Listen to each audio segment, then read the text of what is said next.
Hausdorff workshop is Andreas Eberle from Bonn, and he will be speaking about couplings and convergence, the equilibrium for Langevin dynamics and Hamiltonian Monte Carlo methods.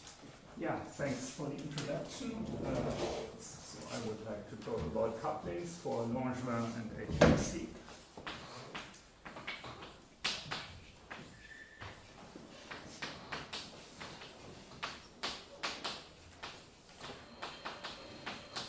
Okay, Langevin dynamics you all know, and HMC is Hamiltonian Monte Carlo, so that's the Markov chain Monte Carlo method, which is actually closely related to this one. And so that's based on two papers. One is on Langevin, and that's joined with Arnaud Guillin and Raphael Zimmer.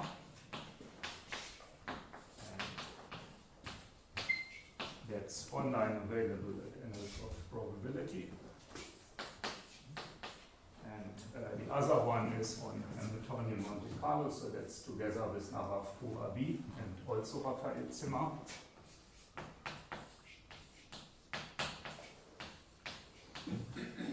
Yeah, and that's available on the archive, and we just finished a revised version, so that's submitted to Annals of Applied Probability. Okay, so one of my motivations is coming from Markov chain Monte Carlo methods, and somehow the problems that arise there are quite similar to what is discussed here, but maybe the focus is a bit different, because there you're actually given a probability measure, and then you try to find the dynamics which has this measure as invariant measure, and such that the dynamics converges to equilibrium, you hope, in a controlled way, and you hope that it converges rapidly, so then you can use it to get an approximation of your measure by simulating this dynamics for a long time. And so there's an additional flexibility, is that you can choose your Markov process which has the given invariant measure.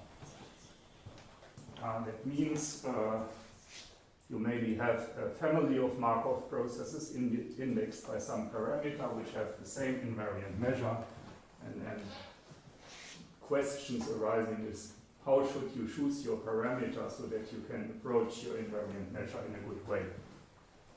So that requires to get quite precise quantitative bounds. You want to see some dependence on the parameters, and it should be also somehow robust, because you never exactly do the dynamics that you have, but you do some numerical approximation, and you hope that your numerical approximation will not destroy the good properties that you have maybe for your idealized dynamics. Okay, so we are given a probability measure U on RD, and we assume that it has some density with respect to the back measure. So that's on RD. That's really what you're interested in. But then we also look at a measure on R2D, where we have position and velocity. So that's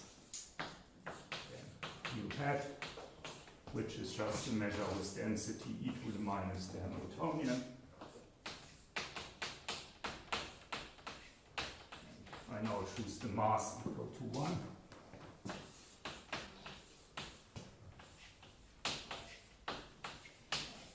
And in principle, you're interested in the first measure, but it turns out that it somehow helps you to extend your state space and to move to this measure. It turns out that here you sometimes get more efficient methods than on this level.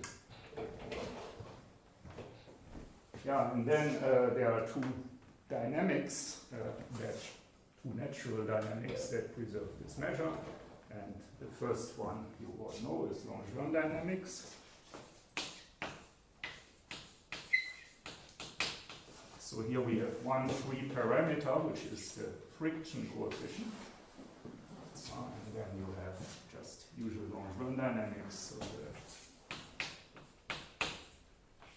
derivative of position is velocity, and your derivative of velocity, so you first have your part with the Hamiltonian flow, and then you add your Ornstein-Uhlenbeck part in the velocity. So you add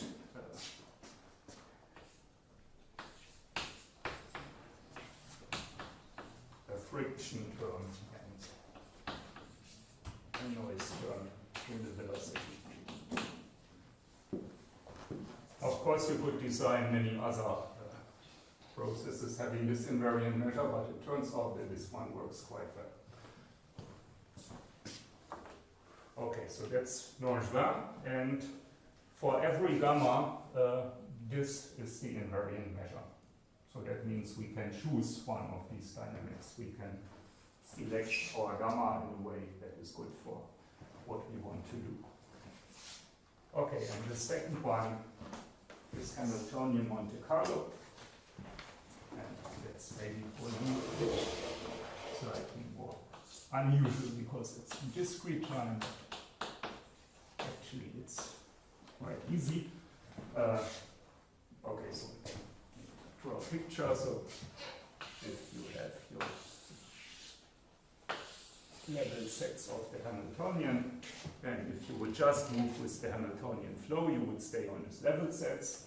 If you add this noise, then this is what lets you move between these sets and gives you the ergodicity.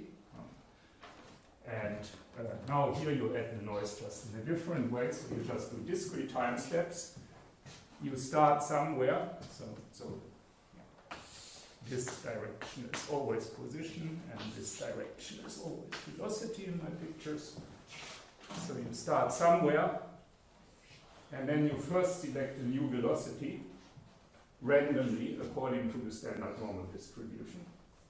So first just make a jump in velocity, and then you just run your Hamiltonian dynamics for a fixed amount of time. Can be either fixed or a random amount of time. So you just ran your Hamiltonian dynamics up to here, and then that's your new position after one transition step. So one transition step is moving from here to here. And then you do the same again. You choose a new velocity, and then you again run your Hamiltonian flow with this initial velocity for the same amount of time, or for the same randomly distributed, so for an independent randomly distributed amount of time, and so on. Yeah. So that means you just replace this noise here, this Ornstein-Uhlenbeck part, you replace by that after some fixed time, you draw a new velocity. So you see it's very similar. So if we write it down, so if we add position x and v, then we move in one step to some new position x prime and v prime. And here we again, I now only look at the one where you move a deterministic amount of time. So then we have again one parameter, which is the time that you move. So one parameter t. And then we draw one new velocity according to a standard normal distribution. And then we move to the new position x prime, which is now the solution of Hamilton's equation with the initial condition x and psi.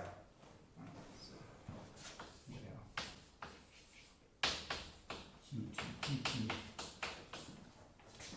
is the solution of q dot equal to p and p equal to minus now value q. And with initial condition q naught equal psi and q naught equal to x and p naught equal to psi. Okay, so that gives you a dynamics in discrete time, so it gives you a Markov chain which has the right invariant measure. And that you can again do for every t. It turns out somehow that these parameters, they are not directly related, but they are somehow conceptually in the bounds and so on, what you get, they are a bit related. And so roughly the t plays a role like 1 over the gamma. Okay, so there are also variants. You can also randomize these type of durations.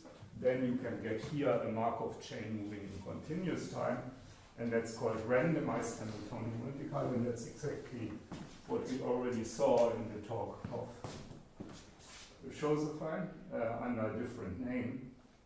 So this model occurs in many situations under different names. In Monte Carlo, it's called RHMC. Excuse me. In your evolution, you kind of do you update the velocity also according to the Hamiltonian motion or not? Because I thought you said so, but the notation looks. No, this update you just draw a new velocity.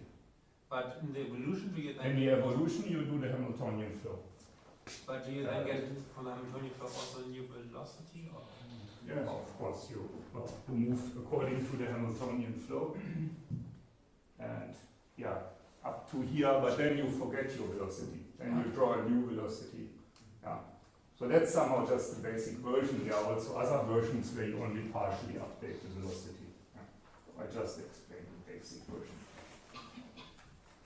And also, of course, numerical analysts would not be happy with this. You should really discretize and look at the discretized version, and you can do that afterwards, but I just want to explain the basic idea.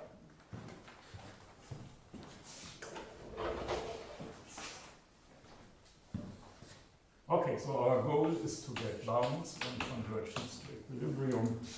So we want to bound some distance between the law of the process at time t and our invariant measure. To get some bound in the form some constant depending on the initial condition times some exponential contraction rate. Yeah, we want to make these constants explicit and such that they capture some key phenomena that we want to observe. In particular, we want to understand something about how to choose these parameters and so on. Okay, so now our basic approach for doing that has been developed over the last years for different types of situations is to consider an L1 Wasserstein distance, but not based on the Euclidean distance, but based on some modified distance which is adjusted to the problem. And so this is for probability, so this is somehow the probabilistic Lyapunov function, this distance that you choose. Yeah, so now the Lyapunov function is not something on the level of your distributions, but just a function on state space, your distance function. So that is something that should contract on average, and this you choose in a way adjusted to your model.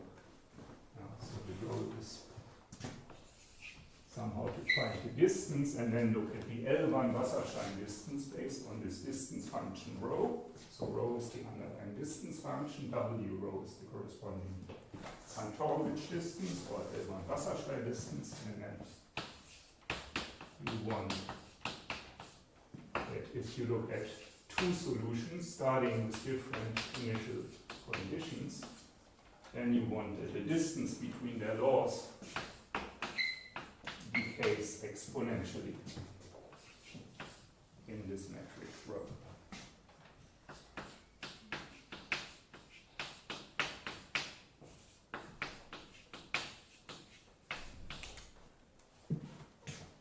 Of course, this looks much stronger than this one, and it's maybe somehow a surprise that you can quite often do this and really get, if you allow the freedom to choose your rho, you can really get something like that. And of course, if you have this, it's somehow nicer because it also gives you infinitesimal information. Then you can also do perturbation arguments and so on. So if you can get something like that, it's quite nice.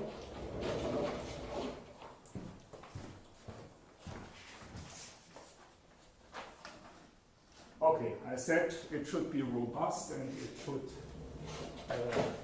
we should be able to captured some key phenomena. So let me give some examples of what I mean by this.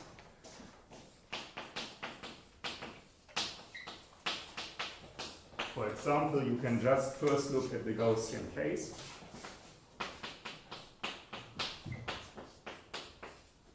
So if you have a linear equation, and so then you can explicitly compute the spectral gap. We saw how to do that in a much more general context on Monday. And so it turns out that the spectral gap as a function of gamma looks like this. So for the Langevin dynamics, it first increases linearly up to a certain point, and then it decays. Yeah. So that means there's a point where you mix the fastest. I mean, first, if you do not put noise inside, of course it's not ergodic, so you have to put noise inside, but also you should not put too much noise inside, then it mixes well in the velocity, but it doesn't get transferred to the first component. So, and that's of course very interesting for our applications. So that means what we should really do is we should try to get to this point, because then we have the fastest mixing. So here in this case, this point is precisely at 2 square root L. And then you find that if you're at this point, then your spectral gap turns out to be square root L, and that's precisely 1 over the standard deviation of your invariant measure in the x component. And that tells you that you have some ballistic or kinetic behavior. It's 1 over the standard deviation and not 1 over the square of it, like for diffusion. Yeah? And so in that sense, it's faster than the diffusion.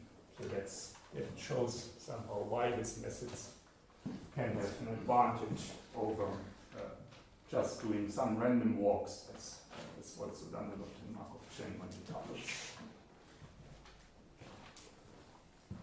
Okay, so you want to recover something like that in a more general context. For gamma going to infinity, you get 0? It goes to 0, yeah. Okay, but for the overturned equation, you have a spectral gap. But Well, because you have to yeah, escape targets. yeah, exactly, yes.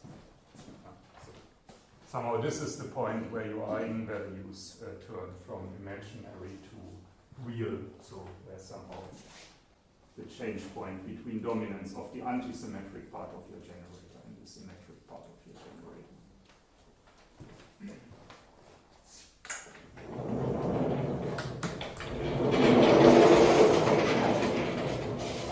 Okay, also when you have some double well potential,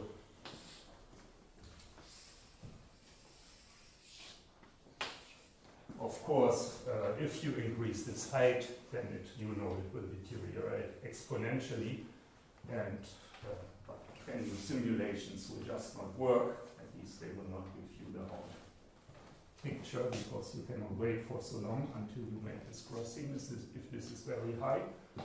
But let's say the wall is not too high. Let's say the wall has a fixed size. But now you vary the distance between the two valleys. Yeah, so that means you produce a saddle point which is quite long, and that's also what's typically often happening in slowing down the convergence, that you have some flat region near saddle points, and this has to be overcome. Yeah, then again you would hope that if you adjust your gamma in the right way, then your gap is 1 over A. Sorry. Let's say, sorry, this of order A. No, your gap is 1 over A. Instead of 1 over A squared.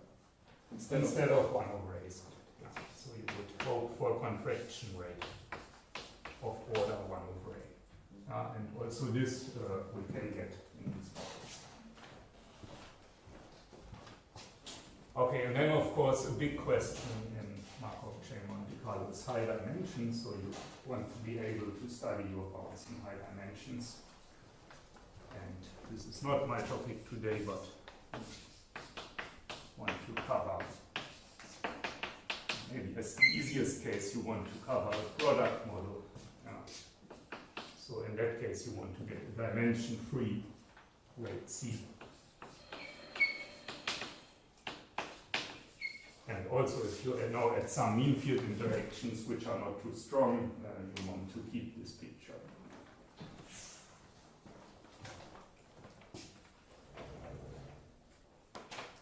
Okay, so now today I will only state a basic result under the first kind of assumption. So this will be the following one. So the assumption depends on three parameters, K, L, and R, and that's very standard assumption also used in these papers that show up in machine learning. So you assume that it's gradient Lipschitz, so the gradient of these Lipschitz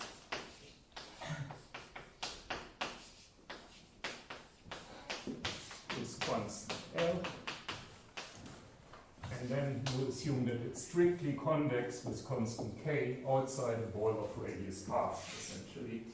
More precisely, you assume that you have such a lower bound by K x minus y squared if the distance between x and y is greater than R.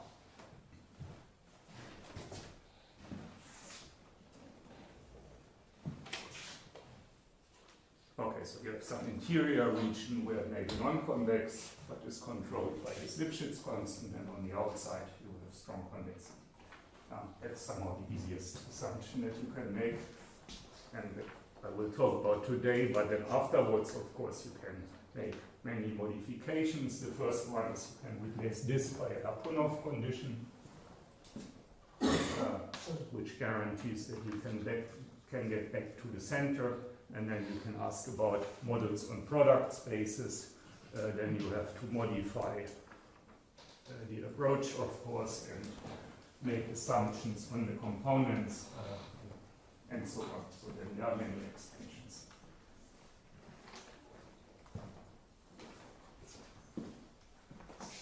Okay, so for example, this is not covered by this assumption, but there's a modified approach where this is covered.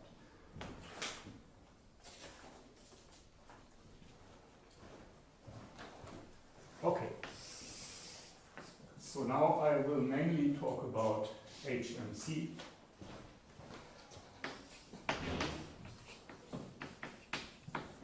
Because it's easier to explain. So actually we first had the result for Langevin. It took us a long time and several years to know what we are doing for Langevin, and then we found that result for Langevin, and this one found afterwards, and can be done similarly for HMC. But now looking back, this one is actually, you will see that it's simpler and you can easily explain many ideas. Okay, so we need the couplings. That means we look at two copies of our process starting at two different starting points. Now the first thing you notice that in this version in each step we draw a new velocity. So therefore you can forget about the velocity. You can just keep track of your positions, because you refresh the velocity completely at each step. You can just look at positions. That's of course a simplification. You cannot do that for Langevin and for other things. Okay, so you just look at the position. So the new position for, if we start at x, is our qtx psi. And now we have a second copy which has a new position y, and that's similarly qt of y. And then we have some other random variable eta. And psi and eta are both standard normally distributed. So the only flexibility in designing our coupling is to say how psi and eta are related to each other. That means how is the noise that you put in for both copies, how are they related to each other. That's the only flexibility. Everything else is fixed by the dynamics. So the goal is to find standard normal random variables, psi and eta, which are defined on the same probability space, and a metric rho such that we get a contraction even in one step. So that means such that the expectation of the distance of x prime and y prime is smaller than 1 minus c times the distance before the step for all x and y. Yeah. And of course, psi and eta can depend on x and y. So really, I should say, even x and y, we find random variables psi and eta defined on the same probability space, such that this holds for this given x and y. But then this constant should be independent of x and y. Okay, so if we have that, then it's fine. This now bounds the Wasserstein distance between the law of x prime and the law of y prime. That means this gives us a Wasserstein contraction for one transition step, and then we can iterate it and get what we want.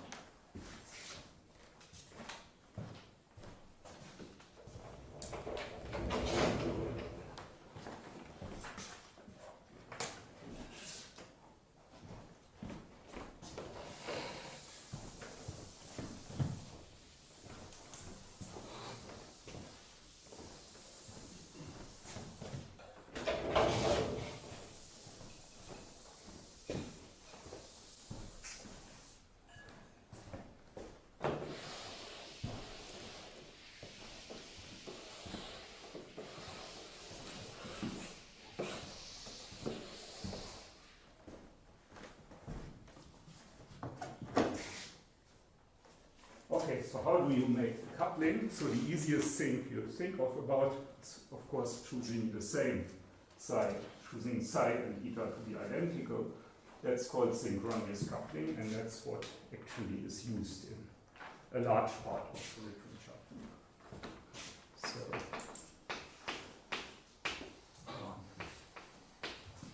synchronous coupling. This just means eta is equal to psi. Okay, so then what happens? So it's nice to plot the difference of the velocities and the difference of the positions. So that's x minus y, difference of the positions, and that's, how did I call it? I guess v minus w, so that's the difference of the velocities. Yeah? And so what's happening? Let's say we are here. Then we draw our new velocities, but we draw them equal. That means the difference of the velocities becomes 0.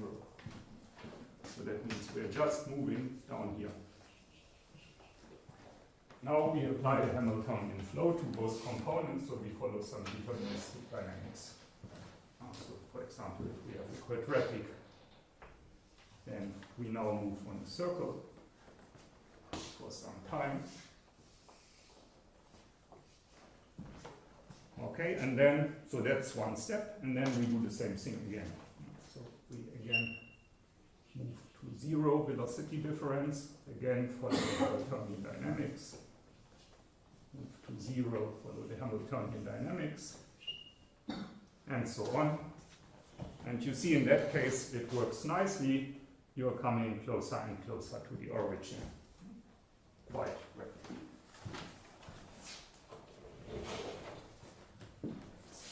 Okay, so what's the reason that it works nicely? Well, one thing you already see is you cannot take an arbitrary duration. If you take t too long, then because of the periodicity of your Hamiltonian flow, you return where you started. So you need a limitation on t to get contraction.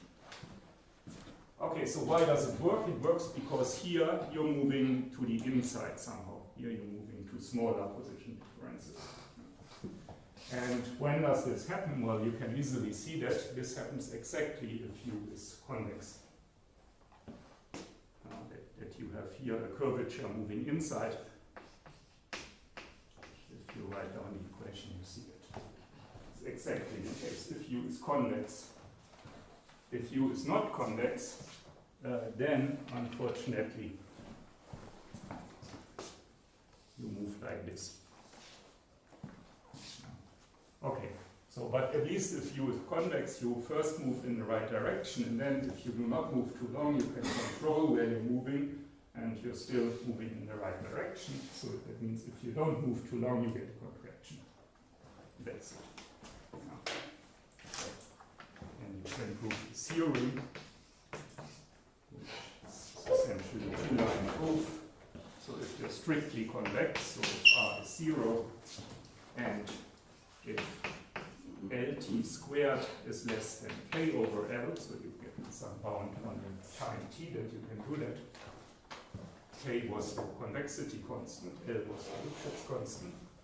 Then the distance after the step is less than 1 minus 1/2 kt squared times the distance before the step. So you get a contraction with rate kt squared, and that's pretty sharp, up to a factor 2.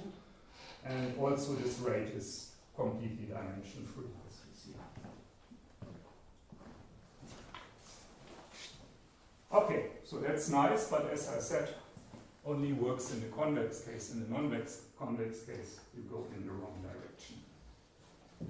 Okay, so then what can you do in the non-convex case? Well, the answer is here you somehow throw out the noise by choosing the same noise for both copies. If you look at the difference, you do no longer have noise. So you throw out the noise. And then you cannot get contractivity in a non-convex case if you throw away the noise, because only the noise is what can help you against the non-convexity. Okay, so that means you have to modify your coupling so that the noise is not thrown out but kept in the right way.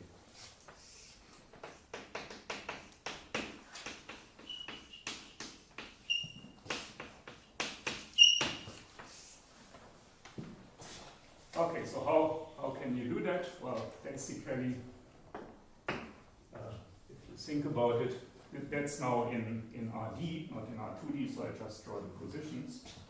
So if you do synchronous coupling, you choose the same initial velocity. So think your potential is flat in some region, then you just move in parallel. So the two will never approach each other, so it cannot work, of course. So what you want is really the two approach each other, and ideally they would meet after the time t. I mean, that would be the best. But of course this you will not be able to get in general. But at least you want that the initial velocities somehow approach each other at point in a direction together, so that the two motions in the beginning approach each other, so that they come closer together. Okay, so that means you do not want to couple such that eta is equal to psi, but you want to couple such that the difference of the two is inversely proportional to the difference of the positions. So then they approach each other.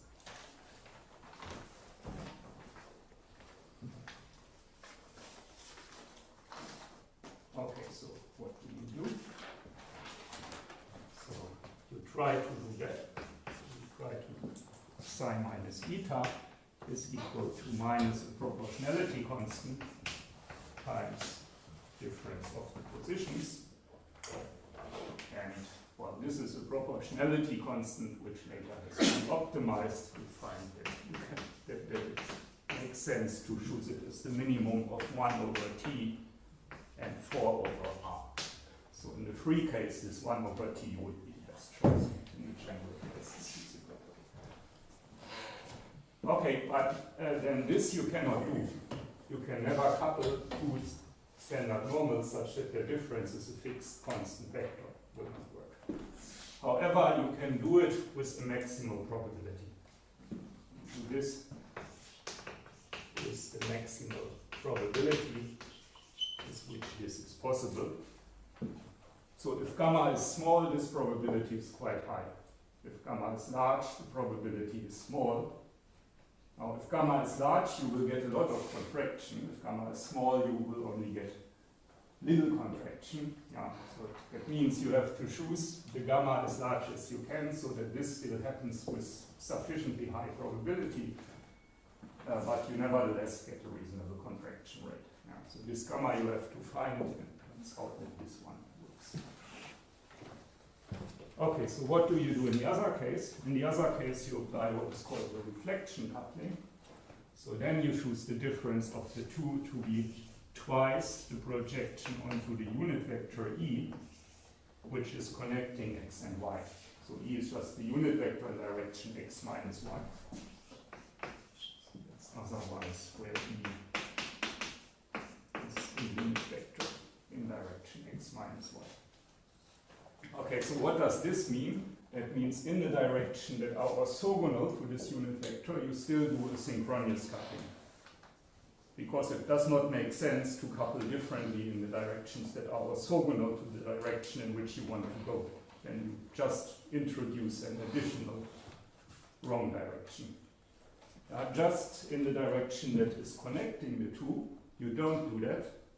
There you do an anticyclic coupling. There you use a noise which is pointing in a different direction. So the eta, the opposite to psi. And the reason for that is that in the direction connecting the two, you want to keep as much noise as you can. And that you do in this way. So in the direction connecting the two, you keep the noise because these fluctuations are those that can help you. Okay, so then let's see what's happening. Draw our picture again. So now we have such a hyperplane on which we want to land. So this is the plane where v minus w is equal to minus gamma x minus y. So we are here, we couple our velocities, and we said if this hyperplane is not too steep, if gamma is small, then with high probability we can land on this hyperplane. Now if we do that, then you see that on this plane we will first move in the right direction because we will first move orthogonal to the plane. So we will move something like that and then maybe turn around in the wrong direction. So that we will first move in a direction where our distance becomes smaller. Okay, so then we move. Maybe this picture was, I should draw it here. Okay, so then we move a bit in this direction. Afterwards, it could become back again, but we don't move too long. And then we do the next step. That means we should not wait for too long for doing the next step. And then maybe we land again here. Then we do the same. And so on, and if we always would land here, it would converge very rapidly to 0. But of course it may happen that it doesn't land here and then it goes somewhere else, and then we have to start again the same procedure. But somehow with sufficiently high probability we will land here, and this will give us a contraction.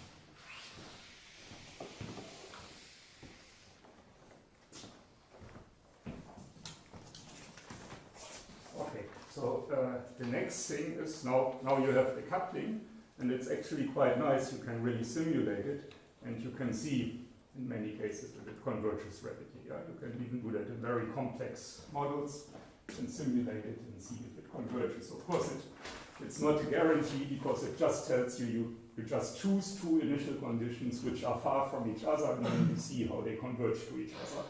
Of course, to prove convergence, you would have to do it for all initial conditions, which you cannot do. No? But nevertheless, it's quite nice to see how different initial conditions approach each other, so you really see how the convergence to equilibrium takes place.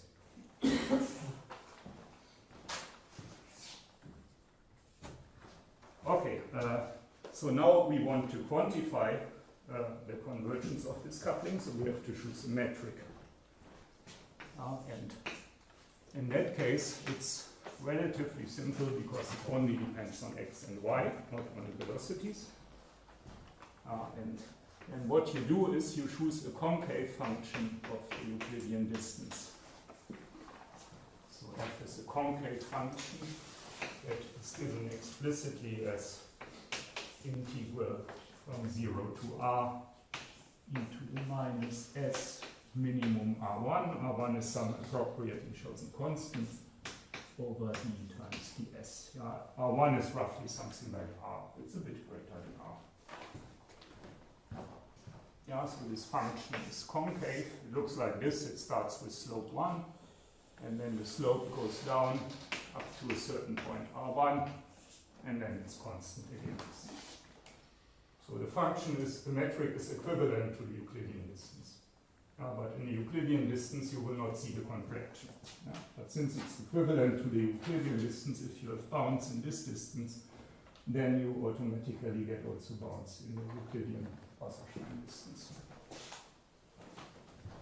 Okay, so why does this concave function help you to see the contraction? Well, because sometimes you make things that make you come closer together, and sometimes you do things that make you come far apart. And when you see if you're here, then if you move far apart, it's not so bad because here the function becomes relatively flat, so you do not lose so much. Whereas if you come closer together, you gain more. Yeah? So if you make this function sufficiently concave, you can somehow overcome these effects and get a contraction on average. Okay, and then the theorem is if Lt squared is again sufficiently small, as in the convex case, but now it has to be smaller than constant k over L, that's the same as in the convex case, but then we need also 1 over 256 Lr squared. What does that mean? It means you have Lipschitz constant L, so Lr squared, that's somehow the highest mountain between two valleys that you can produce with this Lipschitz constant. That's somehow the worst case that can happen using your bounds on the convexity and your Lipschitz condition. And then depending on this highest mountain pass that can happen, you need that this Lt squared is sufficiently small. So that means if it's very non-convex, then you have to choose your time t smaller. Okay, so if you have that, so then you get a contraction in this Wasserstein distance, and the rate c is explicit. It's 1 over 20 kt squared 1 plus r over t e to the minus 5 half r over t.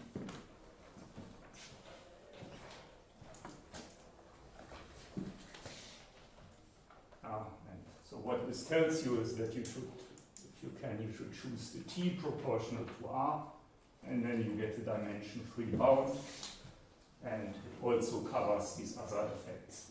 If you look at two valleys which are separated by a large distance, that you get the right order. If you adjust your time t appropriately.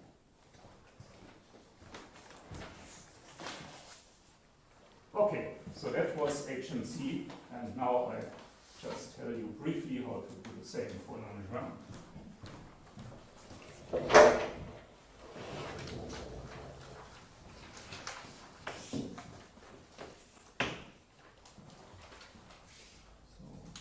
I still have 5 minutes, yes? So now Langevin. So we'll actually make it quite short now, because you already have the main idea, and the main idea is the same somehow. So I again draw the same picture, so we have here x minus y and u minus w. And again, we will introduce such a subspace where v minus w is equal to minus gamma times x minus y. But now the gamma is actually exactly the friction. So for HMC it was just some artificial thing that we introduced, but here it's exactly the friction. And this comes from the following thing.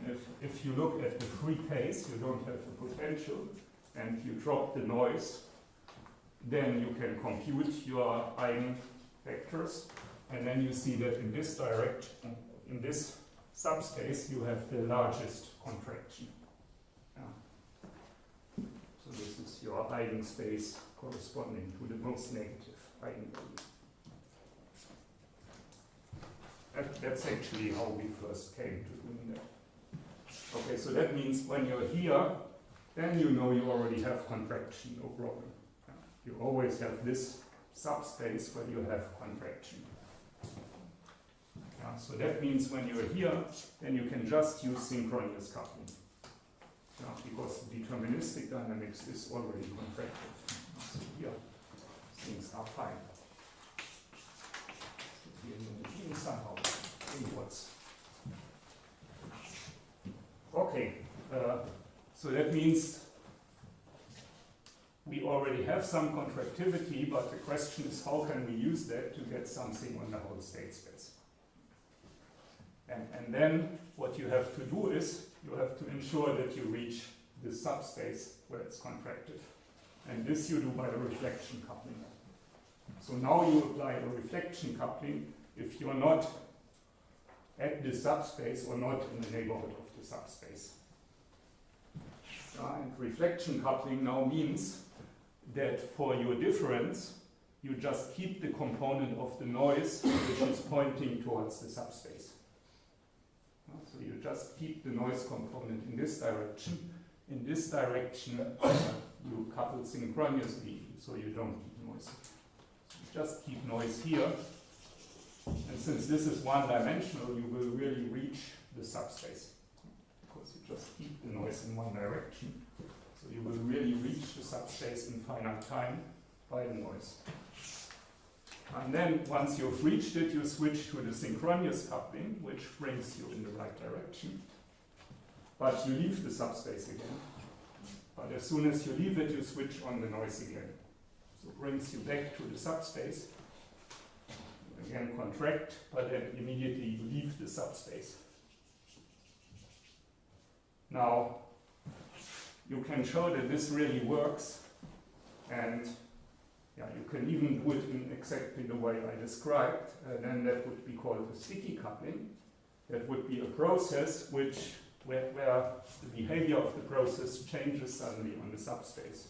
You can construct such a process, and this process will actually spend a positive amount of time on the subspace, although it immediately leaves the subspace.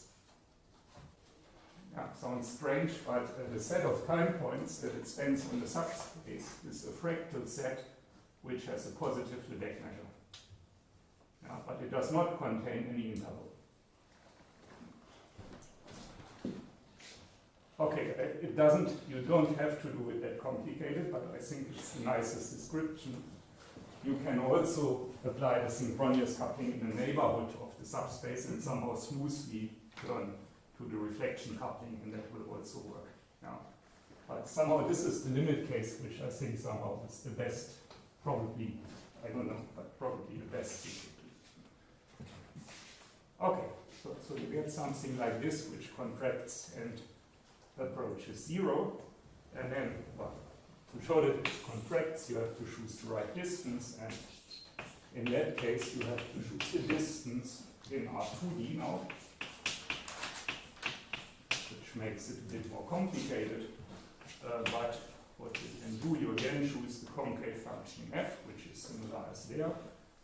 And now you apply it, and now you, on this 2D dimensional space, you also have to choose a distance which is adjusted to this decomposition into its subspace and its complement. So you choose a distance, some constant alpha, x minus x prime, plus the norm of, sorry, now I have changed my notation. I should write y w x minus y, and here you have x minus y plus gamma inverse v minus w. Yes. So this is the distance from the subspace. This is the component orthogonal to the subspace, and this is the rest. And then somehow for these couplings, it's important that you add these two in an L1 way. Because you want to avoid any convexity coming in. So that's why you add the two in the L1. So you do this thing and then apply the concave function, and then you can show it works. It works at least in the main part of the state space, and in the other part you add some Lyapunov function to control that you return to the center of the state space.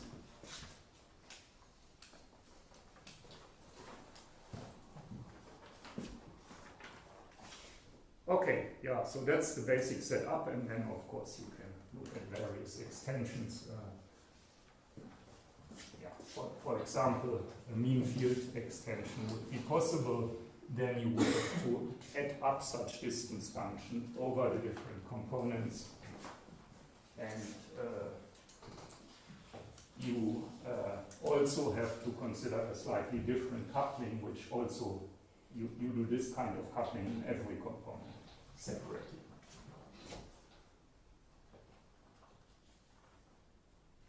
Yeah, so that's what.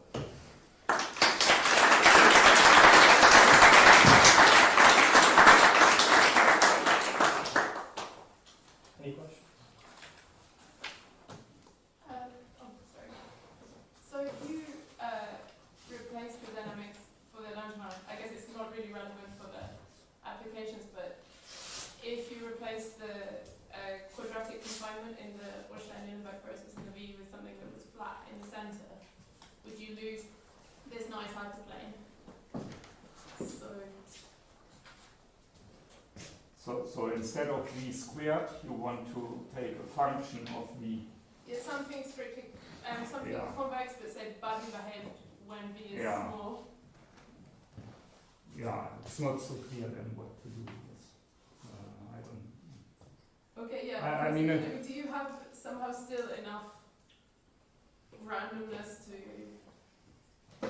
You should have, of course, but somehow one should modify this picture, and I don't know in which way. Okay. Yeah. So here somehow by the free case, you somehow have already a nice picture that you understand quite well, and then you can use this to decide what you do. And in that case, you first would have to find some replacement. And I don't know. Maybe in the same direction, how much of these things are working if you have something like a magnetic field where you have something like x dot v? So I just wrote gradient of u for simplicity, but you can add any antisymmetric perturbations, and the same goes through. You just need the Lipschitz condition on the vector field. That's one of the nice things. This does not at all have to do with symmetry. So If you had the Langevin dynamics on, instead of RD, if you had it on a manifold, for example, what would be the analog of reflection coupling that you have? Can you do the same? yeah. So there is a reflection coupling on a manifold. which in the basic version is due to Kendall and Cranston. And then it goes through that. Well, this is not for position and velocity. This is just for, say, overdamped Langevin dynamics, where you just have position. Then you can replace the reflection coupling by the Kendall-Cranston coupling. It just means that you take the geodesic between 2 points, and then you reflect along this geodesic. So this moves here, and this moves here. This you can do. It's not a problem. Everything goes through nicely. But I don't think it has been done for on the second order level for Langevin dynamics. That might be an interesting question to look at actually. And on the, if you had overdamped Langevin, but from the mean field level, that again the reflection, mean field level on the manifold should work. Yeah, you mean if your components are live on a manifold? Yeah, so you do the same thing component by component. Yeah, I mean then you just have to put two things together, right? The one on the manifold and then the one that you do to cover mean field things. Yes. So I guess that would work. Yes. Any more questions? Let's thank the speaker again.